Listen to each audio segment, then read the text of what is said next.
Hello everyone, my name is Jeanette Camping from Henry Stewart Events, and I'm delighted to welcome you to our latest webinar, Introducing Enterprise Content Buying, the missing piece to your digital asset supply chain puzzle. It's good to see 100 DAM professionals from 13 countries registered for the webinar. Now it's my great pleasure to welcome Reinhard Holzner from Smint.io. Welcome Reinhard, thank you for joining us today. Hello, thank you for hosting us. So it's very nice to meet you all. Let's get started, okay? So first of all, I want to go shortly through the agenda for today. So what will be the contents of this webinar? First of all, I will go into the enterprise content buying basics. So we will look at the enterprise content buying basics from an enterprise, an agency, and a DAM manager context. And then we will talk about solution spaces and actually the solution itself. Then I will give you a deep dive, especially on the topic licensee, contract and license management, user management. And we will do then a short demo and then go into the DAM integration of an ECP solution. If there is enough time left, we will then go for analyzing an ROI model of ECP. And I want to show you a short customer story and where we are heading to as Smint.io. And at the end, I'm open for questions. Okay, so let's talk about enterprise content buying basics first. So what you see here, I think everybody of you knows it. That's the content lifecycle. And we are talking about creating, publishing, promoting, and so on, doing things with content. Before we founded the company, I found out that actually a lot of people are talking about handling content that is already there. And I realized that there's not enough discussion about where is actually the content coming from.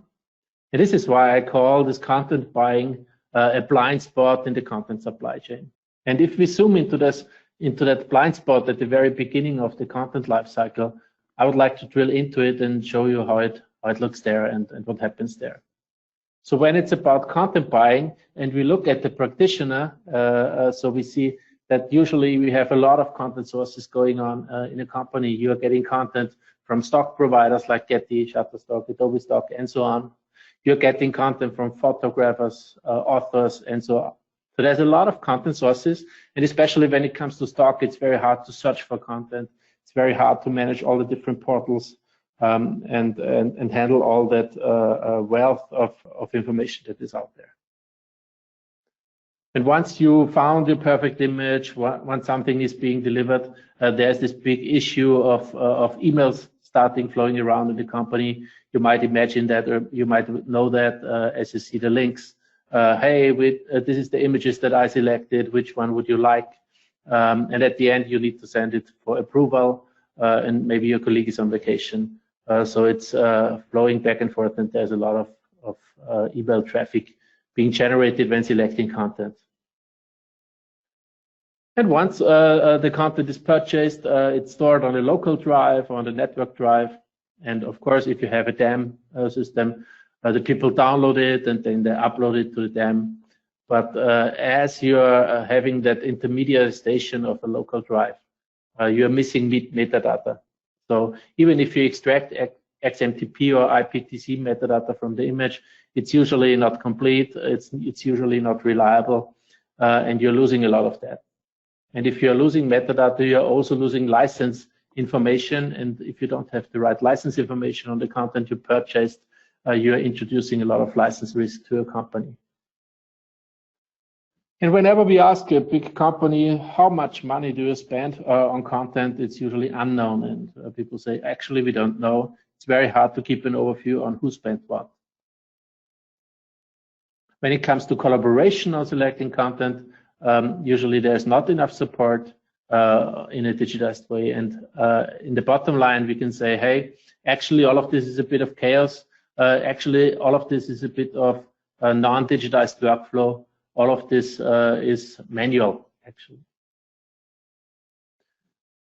So, okay, this was the practitioner point of view, but if we now look at, for example, the content buying topic on a generic enterprise perspective, so going from the practitioner to the organizational level, we see that usually organizations have a lot of globally distributed teams. They have many units, subunits, and departments. Usually it's not only the enterprise itself. An enterprise is working with many creative agencies all over the place. And an enterprise requires content from a lot of creatives as well, like photographers, authors, working with a lot of people that do not belong to the company itself. An enterprise always also needs to purchase from stock providers. It's usually not efficient to shoot everything by yourself if it's, for example, a banana. So most of the companies also purchase stock from content providers, more or less. We, as an enterprise, you of course need to focus on optimizing your processes and reducing your cost. And for an enterprise, it's very important to stay legally compliant, actually also to avoid cost on infringement cases and also to protect the brand. So this was the enterprise context, but if we then go, for example, to the agency context, there's a different point of view, of course. So in an agency, you usually have as well distributed teams, but also in an agency, you have many different customers and projects. So if you look at this topic from the agency, you need to handle with that, or you need to deal with that. In an agency, the availability of creative time is very scarce. So it's very important to not waste any time in an agency. An agency must focus on quality and relevance of the content they select. And if an agency delivers content to their customer, to the enterprise, an agency needs to guarantee legal compliance and transparency because they do this on behalf of their client. An agency also is responsible for long-term asset availability. If they purchase some asset for a client, the client needs that 1 year later, the asset still needs to be there. And an agency wants to make the customer happy and are in search for ways to differentiate versus their competition. Okay, and then, yeah, you are my audience, you know it best. We are talking about the DAM manager context. So when we look at the topic from the DAM manager perspective, what's their uppermost priorities? So for a DAM manager, it's usually very important to build that seamless content supply chain, that seamless digital asset supply chain throughout the company and not have any blind spots in there. Because the DAM manager wants to provide reliable, authoritative metadata. There shouldn't be any media breaks on the way of metadata through the systems because each media break actually is a source of error. As a DAM manager, it's important to provide all the tools working with content where the user actually needs them.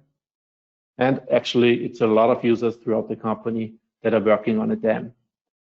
And I talk out of experience. As a DAM manager, you do not like isolated data silos. You do not like assets on local drives. You do not like any network shares. You want to end up everything in the digital asset management system. And of course, for a DAM manager, GDPR or data protection issues are a topic as well. So when we talk, I now talked a lot of problems and about things that we want. Now let's go to this part where we want to find an answer to the questions. So what is the solution spaces that we can separate these problems and requirements into? So the one solution space is actually the stock content buying. So if you buy some stock content from other sources, there is requirements and problems associated with it. And second, you need to cover the delivery by creatives. So by photographers, authors, and so on. When we talk about the solution space, stock content buying, there's a few things that we want to achieve as an enterprise content buying software maker. So we want to do one tool, one user interface for all those stock content sources out there. Actually, the reason for that is that we want to enable users to just search once and find everything and not having to visit a lot of different sites and a lot of different sources to find the perfect picture. It wastes such a lot of time. As a stock content buyer, you want to have a vast choice. You know, often we hear, hey, stock content is not very good. It's not fitting my requirements. but most of the time it's not a problem of the content, it's a problem of the source. There's a lot of specialized sources, for example, for food photography and so on. So there is a lot of content out there, but it's not necessarily on the big portals. It's distributed to a lot of sources. So to cover this, to cover and provide this choice actually enables you to get better content without having to shoot everything by yourself. Yeah, as a stock content buyer, you need to focus on asset quality as with any other assets as well. So it should be good stuff that you are buying actually. You need to work with layout files upfront before buying. You need to be able to work on your designs without having to buy a license first. You want to realize actually the best possible price. Often there's images on different suppliers with different pricing. And you want to be independent from your content provider. And what actually is a very big target is it should be that you have central purchasing power, central buying conditions, but you need to provide to you, or you want to provide to your users the decentralized creativity. So you need to give the advantages of central purchasing to a decentralized community of users. Yeah, and at the same time, it's also important to have add-on services like legal clearance and content research if you are buying content for your brand. Okay, when we look at the solution space, delivery by creatives, there's different things that are important. If creatives are delivering content to your company, it's very, very important to have good contract and license management because there's a lot of different contract situations, a lot of different rights associated with an image done by a creative or by a photographer, for example. Secondly, it's very, very important to have model and property release management. Whenever you get an image and there's a person on it, you need a model release. Or if there's a brand on it, you need a property release. And you need always to provide that in case of an infringement claim. It is also very important that this delivery from the creative to the company or to the agency, or from the creative to the agency to the company, is done in a transparent and legally compliant way. It's important to always have this in mind because at the end you don't want to end up with a campaign that contains content where there is not traceability on the license compliance. And of course, you want to easily collaborate with your creatives. You want to avoid a lot of email back and forth and so on. It costs you traceability and it costs you time and money. So it's good to collaborate with creatives in an easy way. And there's as well add-on services required. So it would be good to check if there is plagiatory on, for example, text content delivered to the company. Or it could be interesting how unique or how unique an asset is that is being delivered by a creative to the company. Yeah, and actually there's a combined solution space for both. So it doesn't matter if you're buying stock content or if you get content from your creatives. There's a few things that you will be interested in both cases. So this is, let's say, the synergy effect that we are having by addressing both worlds with the same solution. So for both, it's important that your team can efficiently collaborate on asset selection. Imagine you're having a lot of stock pictures and you want to find out which one to actually take. Or a photographer delivered a ton of pictures to you and you need to select that one that should be going into your campaign. So this asset selection and discussion process should be supported. Then you're having things like approval processes. So before actually something can be purchased, it, for example, should be legally approved, it should be commercially approved and so on. So this should be supported as well. It's important to settle costs transparently. As I said, a lot of companies do not know how many money they spend for buying content. And this should be the path. It should be easy to always find out the costs associated with content buying. The customer agency interaction should be made easy and should be streamlined when it comes to approvals, when it comes to that collaboration and so on. And it's important in both worlds that the users can work within their everyday tools, like in Adobe Creative Cloud and so on, and not having to enter a lot of different tools to cover that. And for an enterprise, it's very important that there is easy access for all your user personas in your company to the content sources. You know, if there is only a limited set of users who can purchase content from a certain source, they will start what we call Google shopping, which is actually using Google image search and just using the image from there in an illegal way, let's say for a presentation. So it's important that all your user personas can easily access that content throughout your company. For this, it's important that you have sophisticated user and permission management that actually enables you to onboard all the users disregarding where they come from and what they need content for. Yeah, and for both worlds, it's important that you have that seamless content supply chain into your DAM, into your other solutions, and that you have a standardized best practice metadata structure throughout your tools, because it will enable you to really cover all the information that is required to reflect, for example, license information. Yeah, and that metadata should actually be authoritative, and it should be multi-language if required. It is of no use if you only have, let's say, German metadata, but you have English users, they wouldn't understand the metadata. And now we have that solution spaces, stock content buying, and delivery by creatives, and that intersection between those, and actually combining that solution spaces and combining all that requirements and problem solutions actually is enterprise content buying. So this is how we imagine that. Here is a graphic done by Ralph Windsor. Actually, it shows you approximately where actually enterprise content buying fits into the big picture. You have your DAM, you have your creative workflow in your agencies, and actually enterprise content buying software is sitting in these interactions and sitting between all the components and coordinating that. And the creatives and the stock providers will actually work with that enterprise content buying platform together with your users and be connected to the DAM in a seamless way. Of course, you are DAM community, so this is the million-dollar question probably for you guys. So why do you talk about ECP and DAM and not just DAM? Actually, in a DAM, I have process support, I have user management, I can do a lot of interesting stuff. So I could do that in my DAM. So why do I need an ECP solution for that? So first of all, of course, you can use your DAM. No question that a lot of cases can be covered in the one way or the other within your DAM. But actually, ECP software is specialized on the use case of content buying. So, and this full focus of this specialized solution will just bring features supporting that domain at an unrivaled pace. So this is not proprietary things. This is standardized software that is actually focusing on the problems that I told you before.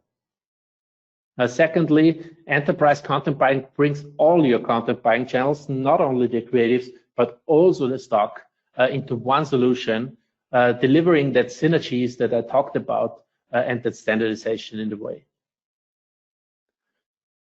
Yeah, one common problem that we have with DAMs is that there is not enough integrations to stock providers. So ECP integrates your favorite stock providers and your DAM at the same time. So it connects it, adds your creatives with it, and you can then focus on DAM in its role as a hub and not in its role as a tool that does everything.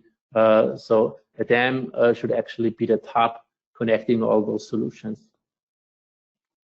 And at the end, to build something like that, it's usually expensive custom projects that you need to build and maintain. For example, we saw customers that have such custom asset uploaders and custom stock provider integrations and so on. They invest a lot of money in that. And of course, there was no solution for that, but now you actually can use a standardized solution instead of those custom projects that are expensive to build and expensive to maintain, both in cost and time. Okay, let's just look into a few special topics throughout the ECP segment, where I can also show you a bit of our tool to underpin what I'm saying here. So I hope this is interesting to you. I selected a few special topics, so that's not the whole picture. It's too much content for this time, but I focused on the most interesting things. First of all, what's licensee management? So especially if you're an agency, for example, but also if you're an enterprise, you usually have a lot of subunits or a lot of customers that are actually licensing content on their behalf. And each of these, for example, agency customers is a separate licensee when it comes to content, and this needs to be maintained as such. This is especially valid for agencies. But even within those big companies or the enterprises, you have different subunits, and sometimes there's subunits or sub-brands or brands that are then again licensing content on their behalf. And there's things that you need to be careful here, because if you are licensing things for one client, for example, as an agency, it's not allowed to use that asset for the other client. And so actually, you need to have licensee management to actually cover this and to make sure that there is no mix-up of content between, for example, different clients. While if you can prove that it's for the same client or for the same licensee, you can probably, for example, reuse content if the license condition allowed this. And for example, when we now shortly switch into Smint.io, this is our software solution. You see that we have here, that's the first step of setting up Smint.io. You actually have the licensee management where you can set up your licensing units throughout your agency, throughout your enterprise. And the next topic that I want to cover here is actually contract and license management. So I want to give you a little bit of overview on how content buying contracts and licenses look like. So first of all, there's this called royalty-free licenses. Usually stock providers sell royalty-free, but they also sell rights-managed licenses, and photographers often deliver, for example, content as rights-managed content. So what's the difference between those two worlds? So the royalty-free licenses usually are simple in license models. Actually, you would somehow understand, oh, actually, I don't need to care anything about licensing when I talk about royalty-free because it's so simple. You can buy it everywhere, and there's not a lot of things that you need to take care of.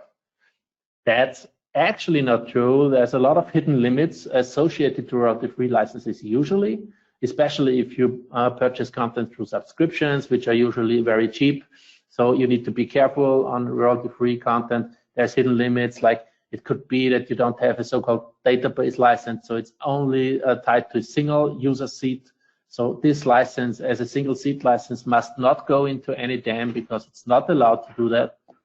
There's usually also restrictions like you have to use this content within 30 days after purchase, so no hoarding of content is allowed. So there's a lot of sources for license violations there. Sometimes it's also necessary to report back to the seller on the content. For example, when it goes into print products, you need to send them stuff actually to prove that you have used it in the correct way. And usually there's limited guarantees to license infringements and so on. So you need to be careful that you're covered by the legal guarantees. And then there's this big thing called free stock. I will cover this in a separate slide because it's so important. Please just remember there's a section of the royalty-free segment which is called that free stock. When we go to the rights managed part, so this is where the photographers come in, or like if you have more expensive pictures from stock providers, you are going into that rights managed segment. This is usually quite complex license models with dynamic pricing depending on usage. And it usually comes with many constraints like usages and sizes and in which geographies you can use that, or which placements you're allowed to do, or with distributions and so on. I will go into this in more detail later on. And for rights managed, it's often important to have that usage reporting. You need to tell the seller, I use this for 1,000 print editions in my newspaper. So you need to report back to the seller where you used it and for which purpose. Before I go further, I promised you I will cover this free stock thing here. So there's the side topic, the danger of free stock. I think you know all those free stock portals where you get content for free. And actually, everybody there is telling you, hey, all photos can be used for free. You can use them for commercial and non-commercial purposes. You do not need to ask permission from or provide credit to the photographer. So the messaging everywhere is you can use that for whatever you want, and it's great content. I don't say any names here, but I think you know who I'm talking about. So what you see here to the left is actually the license as it is messaged everywhere on the sites in big letters. But then if you drill into the terms of service, into the small letters, in paragraph 5, in subsection 2, you see this. Note that the license does not include the right to use trademarks, logos or brands, people's images, works of art or authorship, and so on. So please be careful whenever in your company somebody talks about that free stock. It's very, very dangerous, and it's not for use in an enterprise. Please be aware of that. I have an example here, and actually you could imagine, hey, this is free on some free stock portal, and you need to ask questions. Is there a model release? Nobody can give you an image where there is no model release for commercial use for free. So that's usually not the case. Is there a property release necessary for this image, or has it been stolen altogether? So nobody prevents somebody to upload a stolen picture to a free stock portal, and you will download it, use it in your campaign, and you're actually infringing licenses here. So please be careful when it comes to free stock. So back to the main topic, we have this contract and license management in the royalty-free world, and I just want to show you how those contracts look like. So we have here like a stock provider, and usually you have different license tiers with different license options. For example, here this is, I think it could be iStock. There is some kind of extended license. You can buy that standard license for free, but you need a multi-seat license if you want to use it in your DAM or in your network drive. So it's not allowed to purchase to use a standard license in a DAM if you don't have that extended license options tied to your purchase. So this is, for example, and there's usually editorial licenses which are special as well. And the second contract could be, for example, there's a basic subscription, which is a standard license image. Then you have a volume contract with different premium levels, different pricing or restrictions on different content types like images or videos, on different editions and on different resolutions. So as you can see here, usually there is this kind of prepackaged license models which differ a lot from provider to provider. It's not always the same. When we go into the rights managed world, let's say we have a photographer here, there's a lot of stuff on top of that you need to consider. In the so-called rights managed license, you will have usages, sizes, geographies where you can use it, placements, distributions, industries, languages, exclusivities, and usage limits, and so on. And for example, if I drill into just this usage part, this is an excerpt of the options that you have in there. So there is, for example, usage for TV and for print and display and so on. So that's hundreds of options that you can have here. So such an RM license usually can be quite huge. And now let's look at how this is handled, how these complex licensing situations are currently handled in most of the DAMs. There's exceptions, but in most of the DAMs we see it nearly the same. So there is free unstructured text, metadata fields which only say contributor, copyright owner, and usage terms. So so as you see here, it's very hard to put all those complex and very sophisticated license terms into such unstructured free text and stay license compliant. That's nearly impossible. So what do we want when it comes to contract and license management? We recognize that not all license variations fit all licensees. So it's important that you can allow or disallow license options that actually fit to you or you don't like. And it's important, for example, to make a license option mandatory, like the multi-seat license if you want to use the assets in a DAM. It's important for users not to having to handle this very complex license terms. They need simple to understand license texts. Usually it's important because the pricing is very complex to calculate those credits and downloads in real price. It's important to manage those rights managed constraints in a structured way so that software can work with it. And it's important to have that license information before purchase, so you know what you're purchasing, and after purchase, so that you know what you can use the content for. And it's good if there is a system that helps you enforce those license constraints so that you do not by accident violate anything. And we see it as important that this metadata, this license metadata and asset metadata is forwarded to the dams in an authoritative way without any media breaks, because only then it's reliable. And for a contract license management solution, it should be also possible to report back to the content provider what the usage has been. And if you sum this up and if you really do this right, you will promote license compliance in your company and make sure you're not violating any licenses. So this was a lot of theory. Actually, let's just switch, for example, to Smint.io to look at how this could look like in the real world. So what we have here is, let's say, a few content providers. You can add them easily here. And here you see that content providers, and you see, as I said before, these different licenses. You see that different license options, and you can see here that, for example, this license option is set to mandatory because we want to use it in a dam. At the end, we also cover the other topics, like we can calculate credits back to euro or US dollar. We have that easy to understand license text. We have that automatically enforced download constraints throughout the system. We can manage very, very complex rights managed licenses where we say, hey, this is being allowed to be used in Germany, but not for, let's say, print.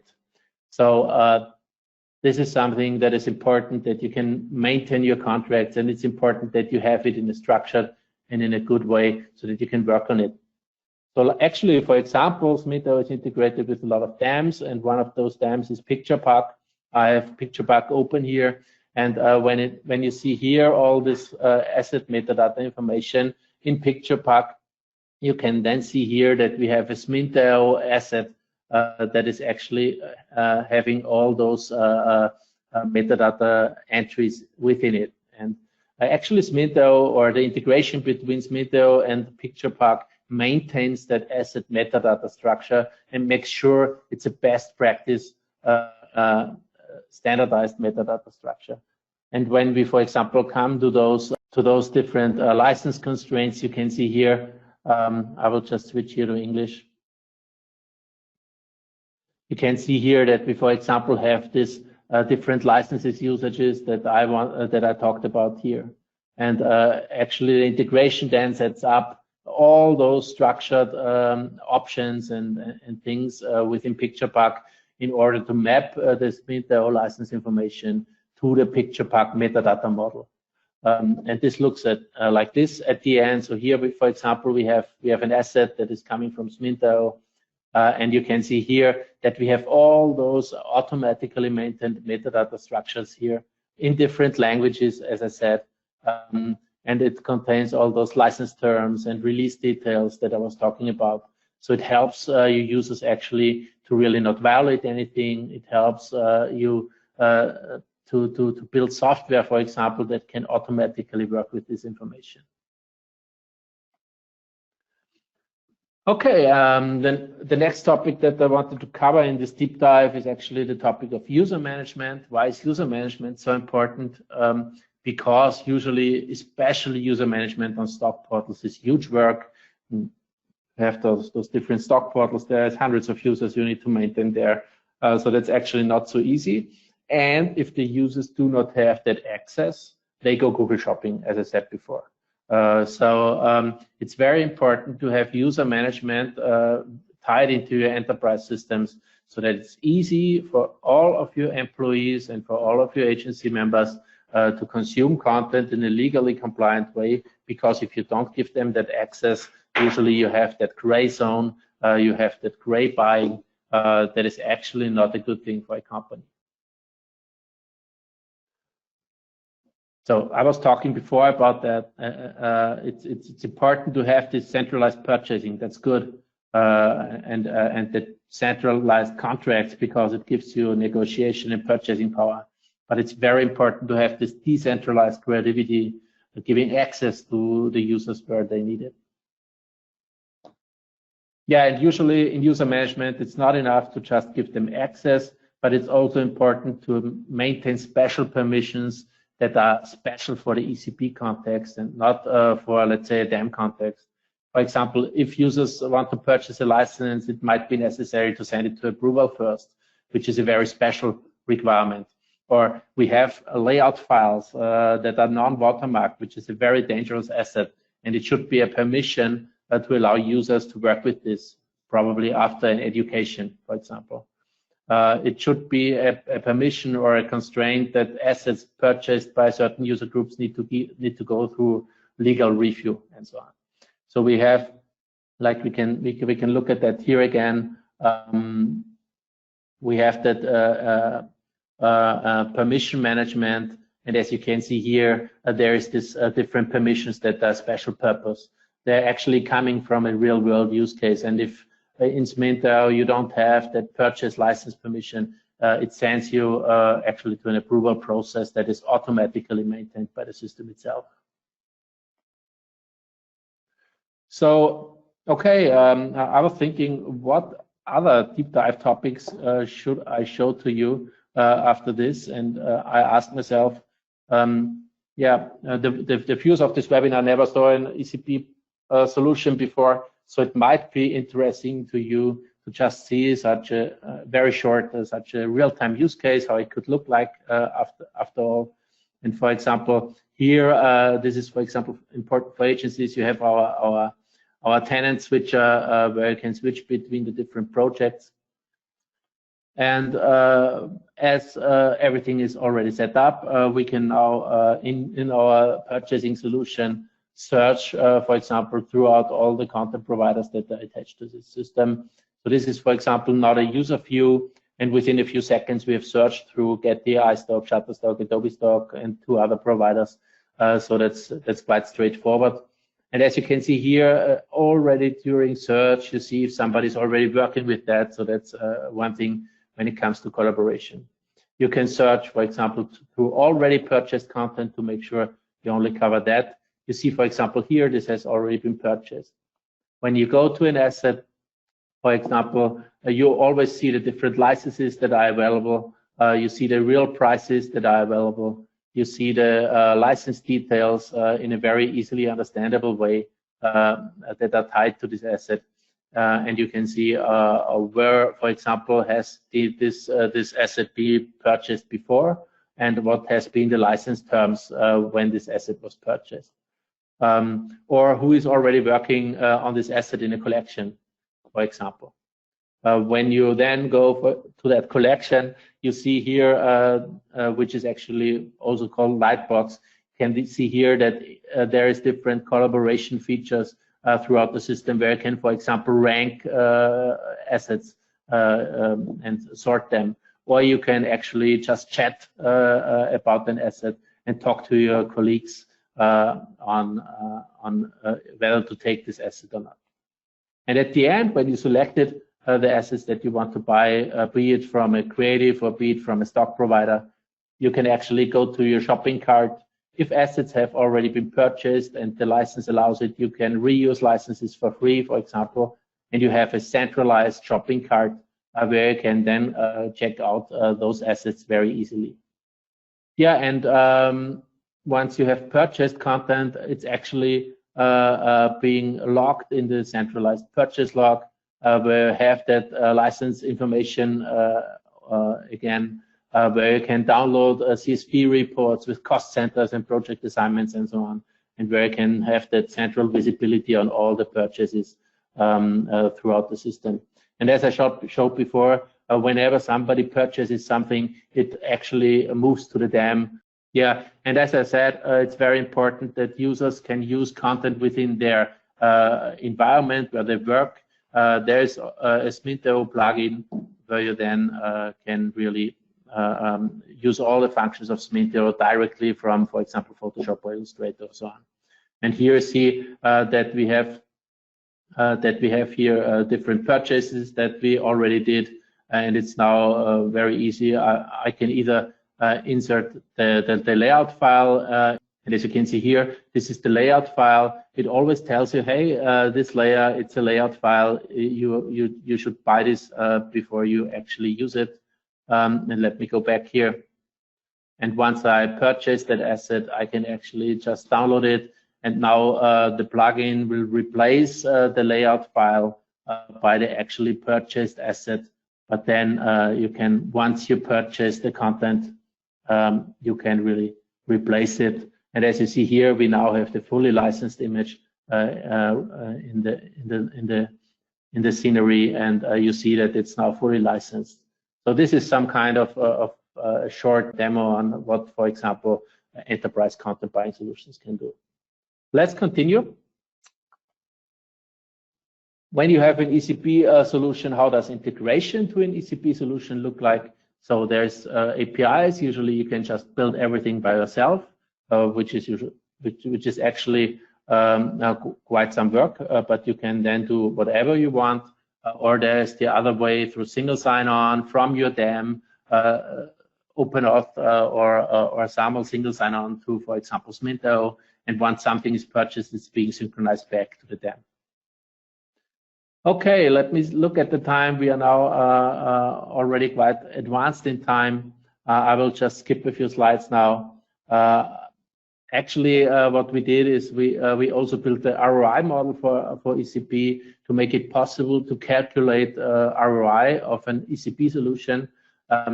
I will just show you a few results, but there is also on our website a simplified version of that ROI calculator. You can try your numbers there, and if you want to have the deep dive, it's we can help you anytime. I will just skip this for now. So this is the different parameters of ECP when it comes to ROI. For example, how many content providers do you have? Do you already have a DAM system or not? So there's a lot of parameters that are influencing your ROI when it comes to ECP. There's different sections of ROI that you can realize. But here's an example. If you have some purchasing volumes, you're actually spending a lot of money on the content itself and a lot of time and process costs because you need to search and select and approve and interact. And actually using an ECP solution, usually you can reduce your purchase cost by approximately 30%, which is done through a reuse rate or because you have a larger selection. You can reduce your time and process cost by 75% approximately. And you can reduce your legal risk by approximately 65 to 70%, which is an overall cost saving through an ECP solution by approximately 50%. Just a short customer story that we have here at Smint.io. Our biggest customer right now is REWE Group with 60 billion revenue, one of Europe's biggest retailers and tourism companies. Actually, when we introduced Smint.io there, they had an unexpected user acceptance and growth. A lot of things have been done manually before. They thought it will be 300 users that are actually using the system. Now we are at 1,500 users throughout the company. And this is actually users, what I told you before, that probably have been Google shopping before and that now have easy access to a purchasing solution, and they're now using it in a legally compliant way. So that's one of those benefits. And one of the biggest questions that the users have had there after introducing the solution is, why did we not have that before? Every third asset in REWE Group is now not being purchased again, but it's being reused. So there's a lot of cost savings, and there have not been any successful license infringement cases since launching our solution. Where are we heading with Smint.io? So as you saw, Smint.io is now currently still very much focused on stock buying. In Smint.io, we are heading to full enterprise content buying. So the next thing that we will be releasing is actually that delivery by creative solution space. We are testing this with customers right now, but it's not yet public. We are then covering all those things, interaction with photographers, videographers, and authors. So this is something that is very important to us to handle this in a license compliant and useful way. Yeah, and on top of that Adobe plugin, we will soon be releasing our Microsoft Office plugin for PowerPoint and so on. I would have loved today to, or yesterday when I prepared the presentation to have it, but it's not yet finished. And we will release even more DAM integrations. If you want to suggest features, which is also possible, please go to smint.io.featureupload.com. We have it open there. You can enter features as you like, and we will consider them.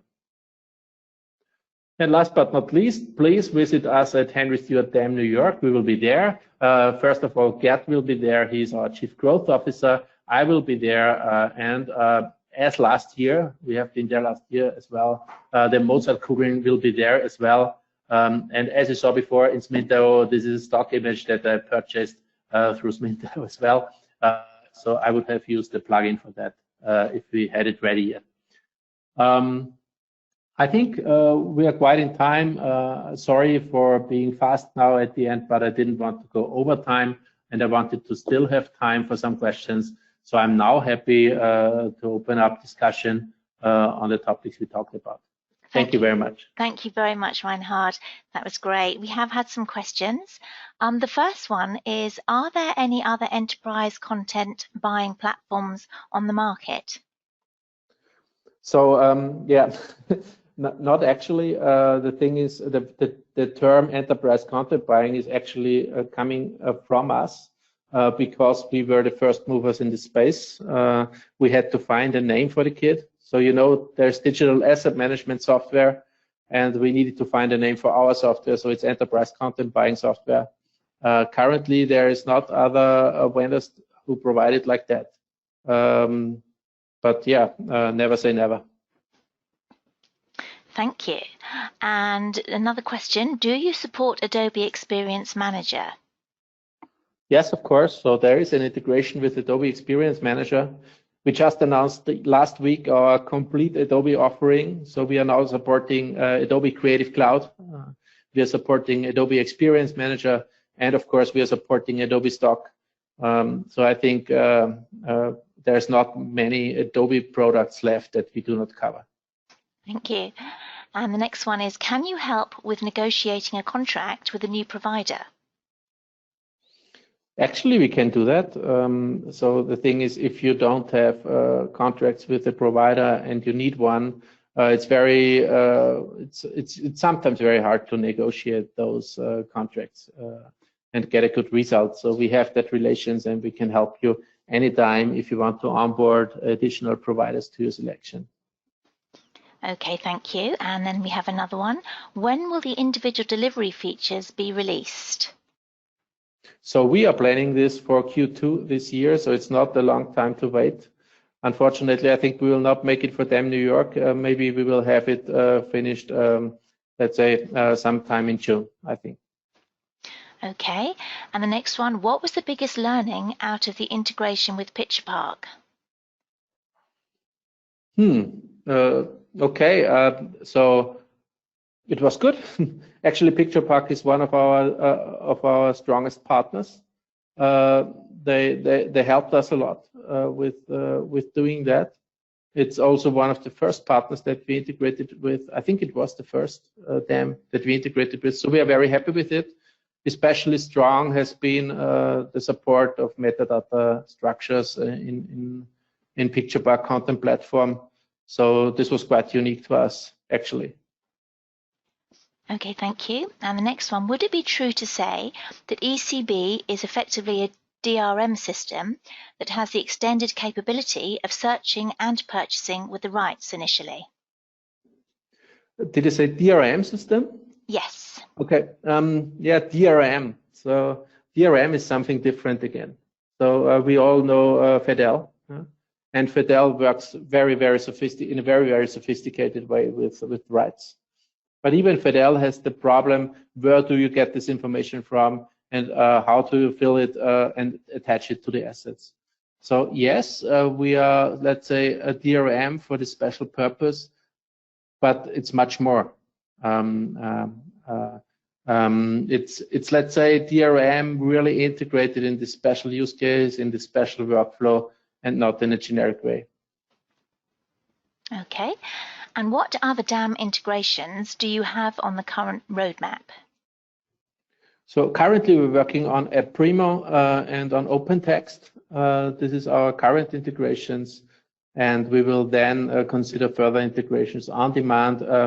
We already talked to Brandmaker because of customer demand, but further integrations will then be on demand. We already have a very good selection of some of the biggest and most successful dams out there, but we will never stop if there is a customer who needs it. Well, thank you. That was the last question. I'd like to thank all of our attendees for listening. We hope to see many of you at our future events in DAM New York on April the 14th and 15th, and DAM Europe on June 17th and 18th. Any final thoughts, Reinhard? Yeah, thank you very much, everybody. I hope it was interesting to you. I know it's a new topic and it's hard to grasp sometimes, but yeah, let's see each other in New York, and please feel free to connect if you have any questions. Great, thanks everybody. Goodbye. Thank you, bye.